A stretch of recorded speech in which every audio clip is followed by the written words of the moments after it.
Hello and welcome to Hot and Heavy, the Elaine podcast. I'm your host, Shivani Desai. Today I'll be talking about Season 5, Episode 16, The Stand-In. Hi, everyone. Oh, it's good to be back. Had a few weeks off for the holiday break, and they were awesome. We were pretty low-key as far as holiday plans go, and I'm kind of all about that. I'm not a big, well, I shouldn't say that. I'm trying to be better about planning stuff and doing more social things, but I'm also kind of a homebody, so I really don't mind just kind of staying home and doing our own thing. I don't know. I'm going through this thing right now where I'm contemplating if my social muscle has become atrophied. That is a totally different subject. I'm not going to get into that now. But at any rate, the holidays are great. Break was awesome. And today is my kids' first day back at school, which naturally they were not excited about. But it's nice to get into the routine again, that's for sure. My mom is visiting, so we always love that. And yeah. We're just going to enjoy the rest of the time she's here for a few more days. And then, just dive into 2023, guys. New year, new me. Not really. Don't ever do that. Don't ever do like a new me thing at the beginning of the year. It's never going to work. Ooh, how's that for negative Debbie Downer? But on the subject of new things for 2023, it's not a new me per se, but some new things for the podcast. I have decided to eliminate Contributor Corner. So the old way of getting comments, it just wasn't working very well. So I am kind of nixing that whole structure as far as getting comments. And I will be looking for thoughts on all episodes through TikTok and Instagram.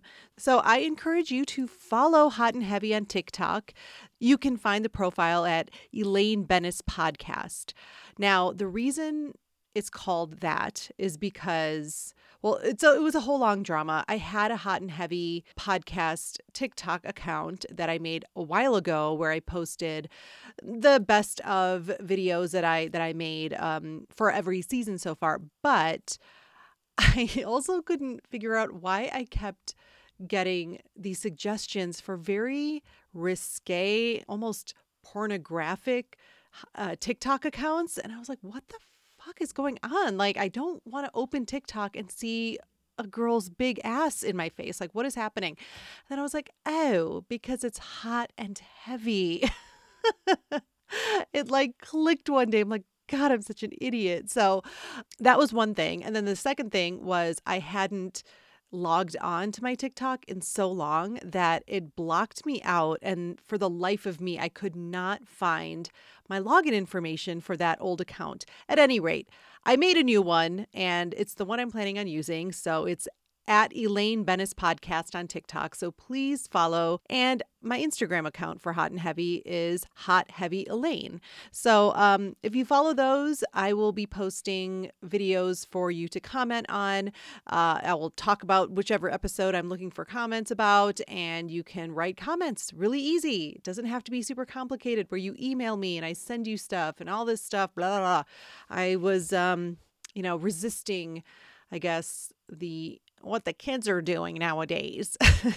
God, feeling old really just sneaks up on you and it's not fun. I will say that. I am a true believer in not lying about my age or being ashamed about my age, but real talk, these moments of feeling old really just do come out of nowhere sometimes, and you think you're doing okay. I'm not totally out of touch, but yeah, clearly I was. No one wants to freaking email an email address anymore in order to participate in something. It's you got to make it as easy as possible. So I certainly made that too difficult before. So that is the new way I'll be doing that. And I actually did get some feedback and some comments on the stand-in because I did post a video last week. So I'm hoping to, do all the things you want to do when you have a podcast, increase listenership and interest. So that is new for 2023. Now, for you regular listeners out there, Don't worry about Greg. I hope you weren't sitting here thinking, oh no, what about Greg? Greg's been participating and contributing this whole time. Well, Greg's going to have his own segment. I think if you've been an avid listener of this podcast, you would not disagree that Greg has earned his own segment on Hot and Heavy. I could not make this change in good conscience without giving Greg his due and his own segment on this show. So that's what he has now. So he will be providing his very valuable and insightful comments and contributions. That will not change. So I'm looking forward to this new venture into this thing called social media. Have you heard of it? It's the breakdown of our society, but also, a really good tool to get some comments on my podcast. All right, so with that, let's get into this episode. The synopsis for the stand-in is as follows. A sick friend of Jerry's takes a turn for the worse after Jerry's hospital visit. Jerry insists on making a second visit to prove his material has improved. Elaine dates another friend of Jerry's who takes it out on their first date. George stays in a bad relationship to spite an acquaintance who said George was no good for her, while Kramer talks his stand-in friend Mickey, a little person, to secretly wear lifts in his shoes. This episode was written by Larry David. The first scene, we're on a New York City bus. Jerry and George are on the bus. George is not in a good place. He's talking to Jerry about how he's so bored in his relationship. There's nothing to talk about. A friend of theirs, Al Netchie, comes up to chat, and he, on the other hand, is deeply in love. They have so much to talk about. He asks about Jerry and George mentions he's seeing someone. Oh, you know her, Daphne Bauer. Oh, great girl. He's like, yeah, we have no need to speak. Al asks Jerry if he's heard about Fulton. He's in the hospital. And Al thinks Fulton would really like Jerry to come visit. He could use a good laugh. What about me? George says. He didn't mention you. Al's stop comes and he exits. After Al's gone, George is so irritated about his happy relationship. If you don't have anything bad to say about a relationship, you shouldn't say anything at all. Next, we're in Jerry's apartment. Jerry and George enter. Jerry feels so much pressure, this whole needs a good laugh thing about Fulton. And he asks George, come on, go with me to the hospital. George says, no. He is no good with sick people. And that he's afraid in that state they will tell you what they really think of you. They got nothing to lose. In walks Kramer and Mickey. Jerry introduces George to Mickey. And as it said in the synopsis, Mickey is a little person. And it turns out Mickey got Kramer a job as a stand-in on All My Children. But there's a problem. The kid actor that Mickey stands in for is growing. And if he gets any taller, Mickey may be out of a job. And Kramer told him to offer the kid cigarettes to stunt his growth. I did offer him cigarettes, but his stupid mom's always around. And then Kramer suggests lifts. And Mickey says, no, that is out of the question. George innocently asks why he can't just switch with another midget. Ooh, Mickey grips the counter in shock and rage. Turns out that is not the politically correct term. Mickey sticks his finger in George's face and tells him it's little people. You got that? Next, we're in the hallway. Kramer and Mickey have just left Jerry's place. And Kramer tells Mickey, listen, we're going to the shoemaker right now and we're going to get lifts for your shoes. Mickey is totally against it. You don't understand, Kramer. This thing is just not done. Kramer says, well, you want to keep your job? Yeah, but... And he gets a with the hand in the face. Kramer is not accepting no for an answer. All right, next we're at the hospital. Jerry enters Fulton's room with high energy. Hey, Fulton! Fulton says he's happy to see Jerry there. He could use a good laugh. Well, who couldn't? And then Jerry, super clumsy, gets himself into explaining what happened at the Nazi siege of Leningrad, and Fulton's just confused and staring at him blankly. Jerry's bombing, and he says, maybe this isn't a good time for a visit. Fulton says it's a fine time. Then he launches into, I think what's his kind of standby joke, an old-timey joke. A priest, a minister, and a rabbi, they were all skydiving. All right, next we're at Monk's. George and Daphne are at a booth, and they're both reading the papers and, of course, not talking. Daphne is played by Carla Tamborelli, and she's made appearances in Friends, Die Hard 2, and City Slickers. I really enjoy Carla Tamborelli as Daphne. This is a pretty, tamely written part, to put it in a weird way. Tamely written. What I mean by that is it's not written to be overly impactful, I guess. I mean, she's not that bold of a character when you just listen to her dialogue. But what Carla Tombarelli brings to it is just this special flavor to Daphne. And I think she does an amazing job, especially in the scene later with George in the car talking about their Sunday. She has all these different expressions, the way she moves her head and da-da-da-da. Like, it's great. And she's a very funny actress. All right, back to the scene. George asks, how are her eggs? Eggs are eggs. Eggs are eggs. George finally gets up the courage to just end it. Listen, Daphne, I have to tell you something, and it's very difficult. But then she interrupts George because she remembers that Al Netchi called me yesterday. And she says that Al told her not to get involved with George and that he'd just end up hurting her. Oh, this infuriates George. Is it true? She asks. Of course not.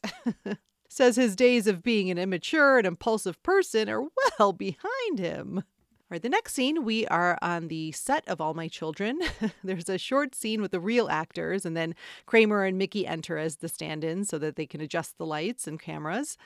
Kramer compliments the actor who he's standing in for. And I just love this moment. The guy is so uninterested, just rolls his eyes at Kramer. Kramer and Mickey do the scene with Kramer overacting. You know, he thinks he's doing just Shakespeare. It's amazing. And Mickey totally underacting. And then the director comes over and announces that it's lunchtime. And he looks at Mickey for a bit, kind of assessing him up and down. Kramer asks how the lifts are feeling, and Mickey shushes him. Quiet. Another little person, Tammy, enters.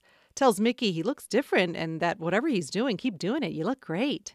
Mickey asks her to lunch and she says, oh, I can't today. But she sees it in their future. Tammy exits. Tammy is played by Debbie Lee Carrington. She's known for her roles in Total Recall, Men in Black, She's All That.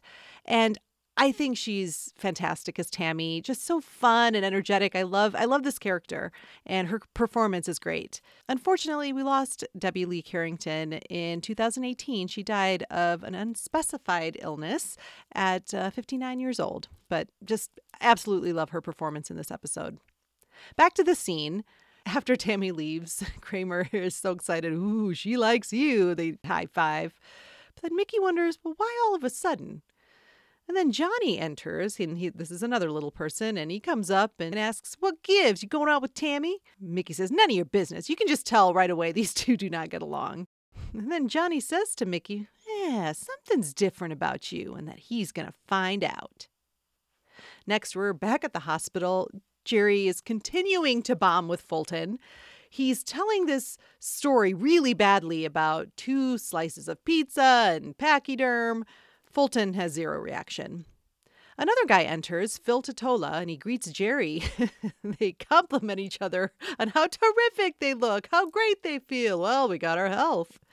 Phil turns to Fulton and gives him an energetic hello. Fulton just stares at him. Turns back to Jerry. How's he doing? And Jerry is spent. He could use a couple laughs. All right, next we're at Jerry's apartment. And we see, I don't know if you guys have heard of this. Elaine. It's a character named Elaine. Yes, she's finally in the damn episode. She shows up in the 8th scene of the episode, almost halfway through. What the hell? Okay, so Elaine's at Jerry's apartment, and she tells Jerry that he should have told Fulton that pachyderm story, and he says he did. George buzzes, and Jerry lets him up. Jerry mentions how he ran into Phil Totola at the hospital. He's one of the greatest guys, he tells Elaine. And Elaine doesn't know him, but Jerry thinks that they'd be good together. Elaine asks, well, would you go out with him if you were a woman? And Jerry says, if he was a woman, he'd be down at the docks waiting for the fleet to come in. Like, I don't fully get that, but it always makes me laugh. Elaine giggles as well. She thinks it's funny and tells him, all right, give him my number. George enters. Al Netchi, that pimple, tells them what he told Daphne. And Elaine's like, well, is he right? Of course. So? Well, he doesn't have to tell her. Well, maybe he likes her. No, he's deeply in love. Well, George's new plan is to stay with her out of spite. And Jerry's in full support of this. My take on the scene, I know it's an Elaine scene, finally, but there's not much to say. Elaine is there to just point out George's idiocy, per usual. Next, we are in the locker room at ABC Studios, and it's just a quick scene of Mickey finding his locker open and that the lifts have been taken out of his shoes. Ooh, he is worried. Next, we are at Jerry's apartment. Jerry's telling Kramer that Fulton's taken a turn for the worse since his visit. And Kramer asks, well, did you tell him the pachyderm story? Yes, I told him the pachyderm story. Kramer thinks, I could help. He's very good with sick people. Mickey enters, says that Johnny went through his locker and found his lifts. Oh, man. He totally blames Kramer and tells him to stay out of his business, you big ape. Well, they start getting physical, about to fight, and Jerry has to break it up. Mickey apologizes. Jerry asks why Johnny has it out for him. Well, it turns out Mickey has always gotten the stand-in roles for the bigger stars, the Cosby Kids, Ricky Schroeder, Macaulay Culkin. Jerry wonders why lifts are such a big deal, and Mickey just explains, look, this is an unwritten code amongst little people. He could be ostracized. All right, next we are in George's car. George and Daphne are on a date, and she's excited because tomorrow's Sunday. And she lists all these fun things they could do. George, as she's listing everything, George is just, you can tell he's like, there's no way I can stand a full day with her. So he lies and says, I don't think I'll be able to stay over tonight. Why not? Well, apparently he and his father have a father and son picnic planned. And then Daphne asks if he's given any more thought about the moving in together. Yes, and he hesitates. And she gets upset. Maybe Al Netchie was right. Maybe I shouldn't get involved with you. That switches George's mood. No, he's not right. All right, he's canceling the father-son picnic. He's not sure what his dad's going to do with all that potato salad. All right, next we are in Phil Totola's car. We see Elaine and Phil at the end of their date. Now, Elaine is killing it and finally successfully telling this infamous pachyderm story. They are both laughing so hard. I mean, Phil thinks he might pee his pants. After they recover from the funny story, they both recognize how much fun they're having, and Elaine's sorry that Jerry didn't set this up sooner. He tells Elaine how beautiful she is. It's going really well. They're both really into each other, we can tell. And then she says, look, good night. He's disappointed. Good night. Seductive Elaine appears and says, well, we see her move in for a kiss, but her eye gets distracted by something below. My take on this scene, I've said it before, but I think this may be the best example of Julia Louis-Dreyfus's stellar laugh acting. She is so convincing. This is that kind of laugh that you can barely talk through it. You have to pause because you're have to get your breath. She does that so well. We've all done that. We've all laughed so hard we can barely breathe. And I am just always taken aback by, I shouldn't be surprised, and I'm not surprised necessarily, but I'm still always amazed at how she pulls off this type of laughing. I mean, I've said it before. It's not an easy thing to pull off convincingly. JLD just nails it every time. And then her expression when she sees it out is hilarious. I love how big her eyes get, and that we can see 90% of her eyes are the whites of her eyes. It's really funny. All right, next we're in Jerry's apartment. Jerry's on the phone pleading with Fulton's wife to let him try again and cheer him up. He knows he can do it. He will do his act. No, new material. I've said this before, but I do love how they always make a point to shit on Jerry's material multiple times through the series. I think that's good. I think that shows some humility on Jerry Seinfeld's part, that they just rip on him and the fact that his material isn't even that great and that it's never new and fresh. Elaine enters and Jerry asks about the date. Oh, the date. The date. Elaine says, it was interesting. Jerry's confused. Well, why? What happened? Elaine hesitates. How shall I put this? Well, just put it. He took it out. Jerry asks, he what? He took it out. She's cleaning her glasses. He took what out? It? Jerry is still in disbelief. He assumes they were involved in some sort of amorous situation. Elaine, no, shakes her head. So you're talking, you're having a nice conversation, and then all of a sudden, out. Jerry's baffled. How could this be? Oh, it be. Got any other friends you can set me up with? Then Kramer enters, asks Elaine how her date went with Phil Totola, and this time she doesn't waste a moment. He took it out. Kramer just shudders with shock. Well, maybe it needed some air. My take, this is a fun scene. I like that there's this undertone the entire time with Elaine that she is so pissed at Jerry about how the date went. And I mean, clearly Jerry wouldn't have set her up with Phil if he had known that he would take it out. But Elaine still blames Jerry. And putting myself in her shoes, I probably would too. It's like she wouldn't have had this situation of being on a date with the guy who just randomly takes out his dick. I mean, if it wasn't for Jerry. But I like the way that JLD plays it. You see the energy as soon as she walks in. It's kind of hard to pin down at first, but you know something is up. And I like the what? It's really subtle, but in the very beginning when Jerry's like, so how'd it go? And she's like, what? She kind of is like, what are you talking about? Oh, she is so excited to let him know, but also so pissed at him. There's so much going on, and JLD does it so well. And also, I love the way she just blurts it out with Kramer. That's a great, great comedic moment. All right, next we are at Monk's. George and Jerry are in a booth, and George is recounting what happened to Elaine with that same cadence. Out. And he's sort of amazed. He's like, wow, I spend so much time trying to get their clothes off. I never thought about taking mine off. And he tells Jerry, you got to get out of here. Daphne will be here soon. This is such a dumb thing, but like, why does he keep saying Daphne? And I'm so curious, was that a Jason Alexander choice, or was that something that Larry David wrote into the script? Nothing was mentioned in the extras about that, but I don't know. It's just one little thing that it's not necessary to the story, but it's just a little kind of detail that makes it more enjoyable somehow. Daphne. He tells Jerry, I'm not just bored. I genuinely dislike her. Jerry's like, how long are you going to keep this up? And he said, hey, I'll get married if I have to. And then Jerry has to go anyway. He's on his way to see Fulton, and he's going to go right into material. The next scene, we're at the hospital. We see Jerry run into Phil before entering Fulton's room, and he gives him a, hey, Phil. Ooh, I know something about you, and I don't like it. Phil says he's sorry things didn't work out with Elaine. I don't know what I did wrong. Well, you showed her who you are. Then Phil notices a woman breastfeeding and is so grossed out. Yeah, that's the last thing you want to see. Well, next to last. Phil exits and Jerry bursts into Fulton's room full speed. Hey, how you doing? Good to be here. Next, we're at ABC Studios. Kramer and Mickey are playing rock, paper, scissors. Incorrectly. No, rock flies right through paper. Nothing beats rock. Rock, paper, scissors match. Rock. A little person, Bob, walks by, and Mickey greets him, but he swats Mickey away. He's upset. Hey, what's with you?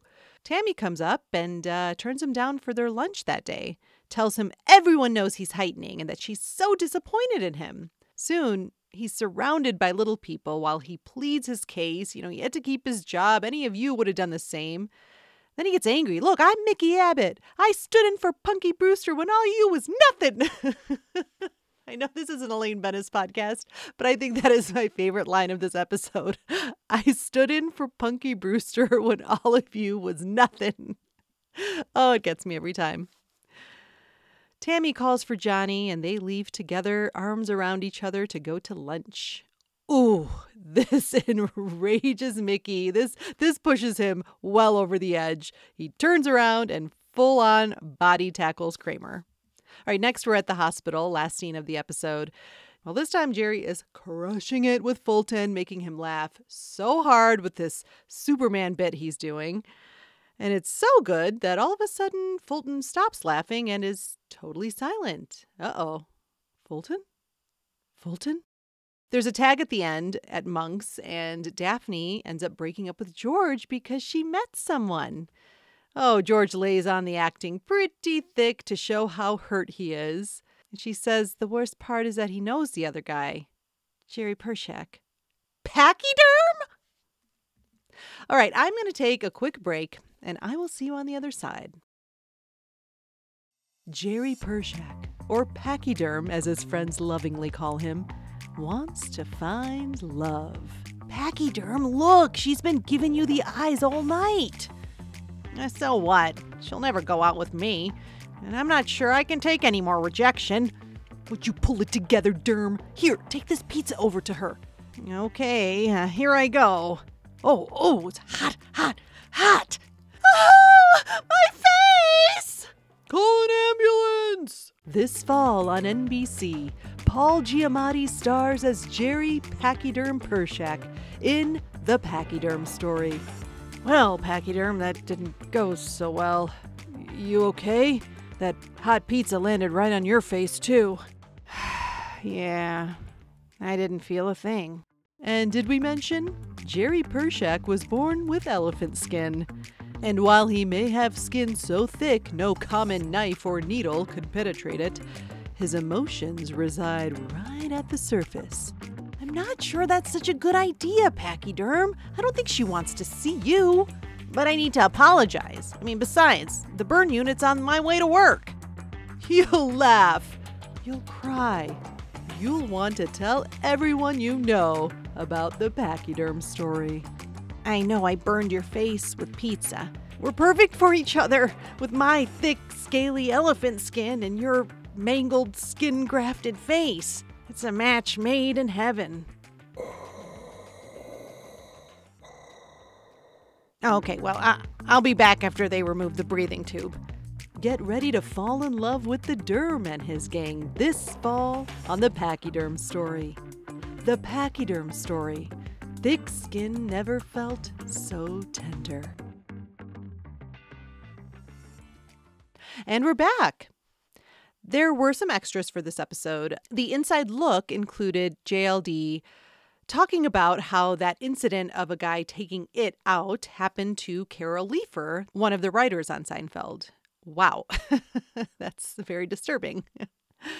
And I thought this was actually very relatable as someone who's done comedy before, but she says how she didn't feel the scene where she's in Jerry's apartment and she says he took it out. She says, I just didn't think the laughs were as big as I thought they should have been.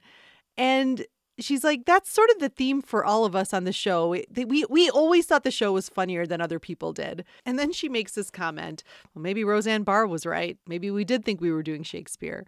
So that's in reference to, gosh, I don't remember this back when it was happening. Maybe, like this was back in the 90s, obviously, where we didn't have social media and we weren't inundated with just news and gossip all the time. But apparently, and I read this in Seinfeldia, the book I've talked about before on the podcast, about Roseanne Barr being very kind of nasty about Seinfeld. And it was all rooted in the fact that I think they were against each other on the same night. And, Roseanne was on ABC. I think maybe they competed at the same time slot. I don't know exactly. I never really watched Roseanne. But at any rate, she was not shy about talking shit about the show and the cast members of the show. There was an entire incident with Tom Arnold, her husband at the time, pulling a prank on Julia Louis-Dreyfus because they thought she had taken a parking spot. All super petty and very on brand for Roseanne Barr, who I think is a piece of shit anyway. But so that I just thought that comment was funny.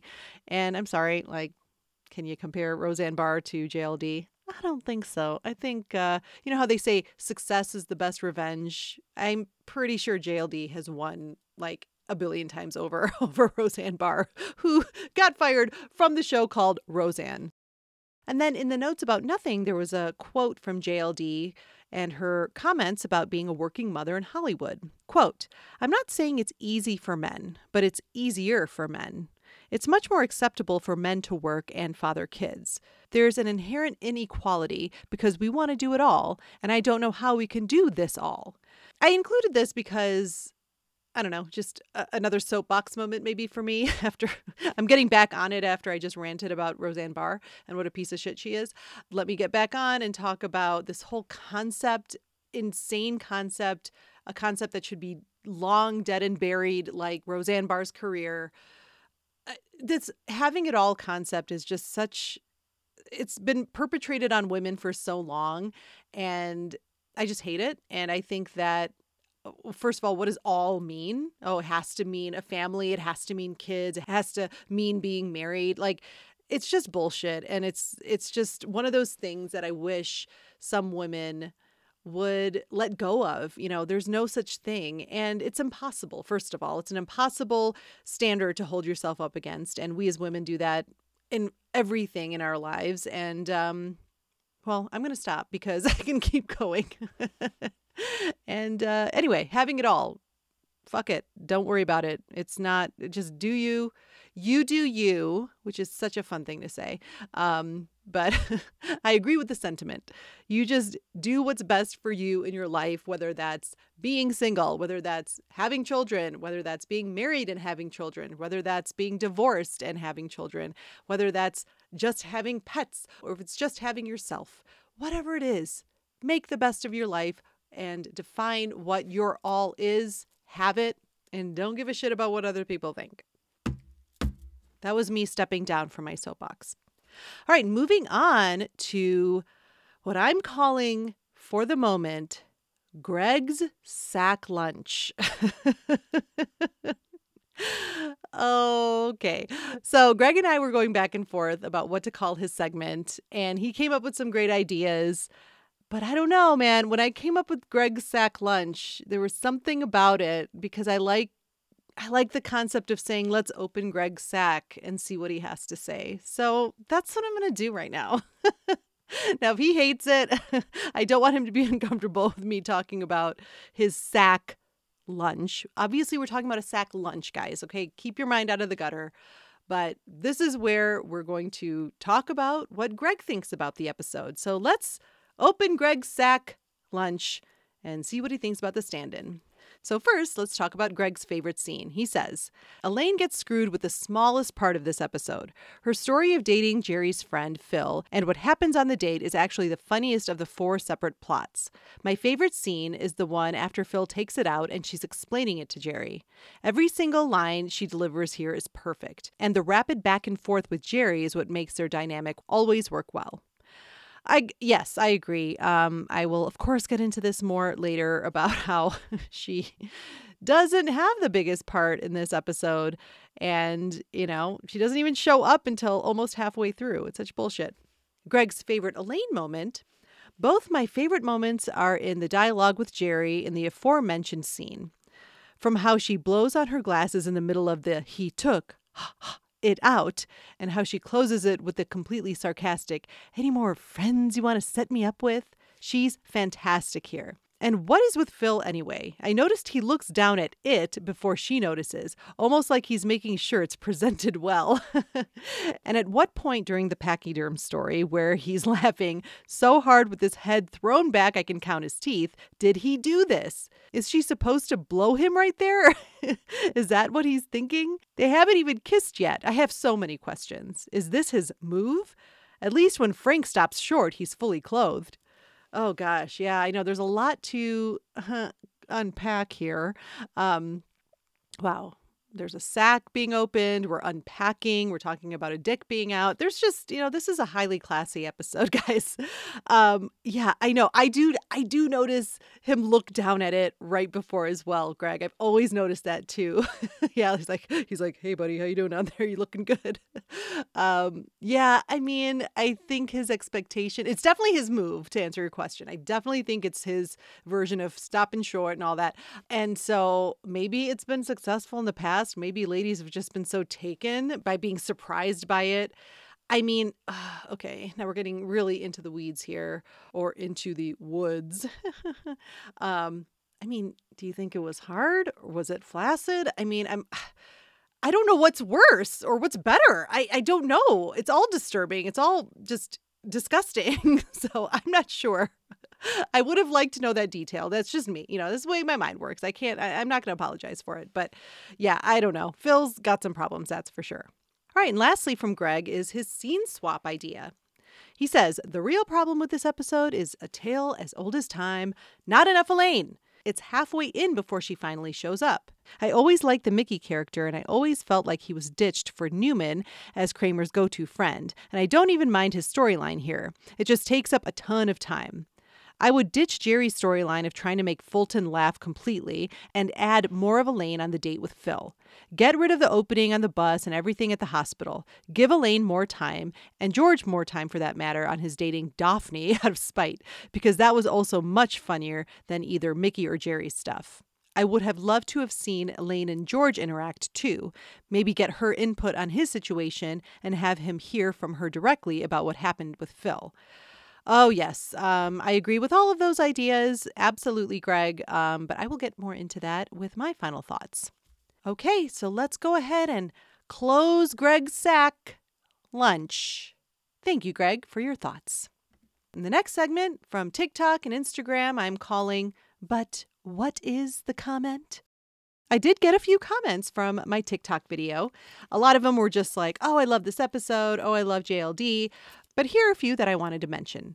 Mo1833 said, I think her reaction was a good decision. She got out of there, and that he loves Seinfeld. And Gilbert Fitness 1 says something that I think is very true. Gilbert Fitness 1 says, thank God we've had some conversation about consent since then. Yeah, I mean, I think in this day and age, you can't help but go there, right? I mean, there's very meaningful and necessary conversations about consent and not, doing things that are sexually aggressive. And this, what Phil does, can definitely be defined as sexually aggressive. I mean, just taking out your dick, and you're not even, like Greg says, you haven't even kissed the girl, but you're forcing her to look at your dick. So I liked that comment because that is, a kind of a sign of the times that we could laugh at this back in 1994, but that would be horrifying. It'd be a totally different tone if this was done in a show today. Thank you so much for those TikTok comments. And like I said, please follow Elaine Bennis Podcast on TikTok and Hot and Heavy Elaine on Instagram, and look for my posts so that you can give your comments on future episodes. All right, my favorite Elaine moment, I would have to say the laughing on the date. I just love JLD's performance, laughing convincingly. Not easy. She does it flawlessly. All right, my final notes. Wow, we've really backslid into giving Elaine very little again. Oh my gosh, so much time in this episode is spent on the Mickey and Kramer story. And so we don't get too much of the Phil and Elaine plot. And now that, I've read Greg's comments, I totally agree. I think the Fulton thing is also really stupid. I mean, I think I don't have a swap out for that just because, Jerry needed some kind of a plot. But at any rate, let me go back to what I was talking about. My scene swap idea, I would cut down on some of that Mickey and Kramer stuff. And it's not that I don't actually love it. I think it's really funny. And I also love Mickey and his dynamic with Kramer. The Lifts plot is really funny and great. And I think also in an odd way, kind of educational. You don't see little people too much on screen just to play themselves. A lot of times, like this is showing maybe their jobs in the industry is more to play characters, and a lot of times they're in costume. This is stuff I read online, and kind of the background of this episode too was Larry David was inspired to write this because he'd noticed all the little people on sets as stand-ins for child actors. So that's the reason he wrote it. But anyway, I don't know. I think it's a little peek into their culture and what they go through. And I liked learning that, lifts are just not done and heightening is looked at poorly. And, especially Tammy says, after everything we've been through and what we fought for, I don't know. I thought it was actually kind of a cool educational episode, unintentionally educational. But having said that, I do think some of those scenes are a bit too drawn out. So I'd shave some of that out and give us more Elaine and Phil. I'd love to see more of Elaine's reaction to what Phil does. Maybe a confrontation, or at least I think this is what Greg was getting at too, a conversation at Monk's with George and Kramer involved, all four of them. Talking about what Phil did, and kind of debating it. I mean, her plot is primed for that classic Seinfeld sort of etiquette discussion, the same thing they do about well, if someone breaks up, who goes to the party? To the victor belong the spoils, that whole thing. Or the party episode where it's like, well, why do we have to buy a gift? Like those classic Seinfeld like etiquette discussions, I feel there could have been a really brilliant scene with all four of them. And that way, too, we could have gotten Elaine more involved in George's storyline. Elaine and George need to be in more scenes together to make an episode work. They can't just be like peripherally in an episode, maybe interacting once or twice or not at all. Elaine and George are so good together. So I always love their interactions. So that could have made this episode a lot better as well. Overall, I do like the episode, but I feel a bit cheated with how little we get from Elaine's plot. And I think that's all I can say about The Stand-In. Thank you so much for listening. It's great to be back. Happy New Year. I'm saying it on January 10th. That's when I'm recording this. So I don't think I'm doing it too late according to Elaine and Jerry. I won't Happy New Year you in February. Don't worry about that. But thanks again for listening, and I will see you next time.